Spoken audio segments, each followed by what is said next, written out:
Hello అండి అందరికీ. Welcome to one more mini vlog. ఈ వీడియోలో మనం simple, yummy and tasty mutton curry ఎలా ప్రిపేర్ చేసుకోవాలో చూద్దాం. ఇది బ్యాచిలర్స్ కానీ, ఆఫీస్‌కి వెళ్ళేవాళ్ళు గానీ ఇన్‌స్టంట్‌గా అప్పటికప్పుడు ఫాస్ట్‌గా ప్రిపేర్ చేసుకోవచ్చు. చాలా యమ్మీగా ఉంటది. ఫస్ట్ ఒక బాండీ తీసుకొని అందులో స్పైసెస్ వేసుకొని ఆయిల్‌లో వేయించుకోవాలి.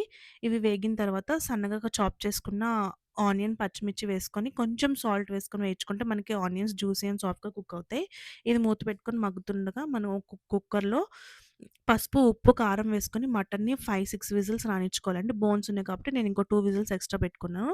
ఈ పేస్ట్ వచ్చేటప్పటికి మనకి అల్లం వెల్లుల్లిపాయ హాఫ్ టీ స్పూన్ గసగసాలు, ఇవి ఆనియన్స్ కొంచెం ఫ్రై అయిన తర్వాత పచ్చివాసన పోయేదాకా పేస్ట్ వేసుకొని వేయించుకోవాలి.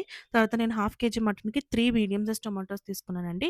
టొమాటోస్ వేసుకొని హాఫ్ టీ స్పూన్ పసుపు వేసుకొని మూత పెట్టుకొని మెత్తగా మగ్గేదాకా కుక్ చేసుకోవాలి. ఇవి వన్స్ మెత్తగా మగ్గిపోయిన తర్వాత నేను ఇందాక ఆల్రెడీ మటన్‌కి సరిపడా కారం వేసుకున్నాను కదా! ఇప్పుడు కర్రీకి సరిపడా ఇంకొక 1 టీ స్పూన్ కారం వేసుకుంటున్నాను.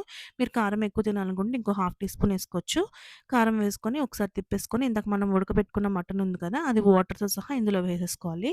వేసుకొని ఒకసారి మొత్తం కలిపి మూత పెట్టుకొని ఫుల్ సిమ్ ఫ్లేమ్‌లో మగ్గించుకోవాలి. తర్వాత లాస్ట్ దింపే 10 మినిట్స్ ముందు గరం మసాలా, కొత్తిమీర వేసుకొని ఆయిల్ పైకి తేలే వరకు ఇంకా సిమ్‌లో పెట్టుకొని కుక్ చేసుకోవాలి. అంతేనండి, simple and yummy mutton curry ready అయిపోయింది. ఇది బగారా రైస్‌తో గాని, చపాతీ కానీ, వైట్ రైస్‌తో గాని చాలా బావుంటది. హోప్ మీ అందరికీ నచ్చిందని అనుకుంటున్నాను.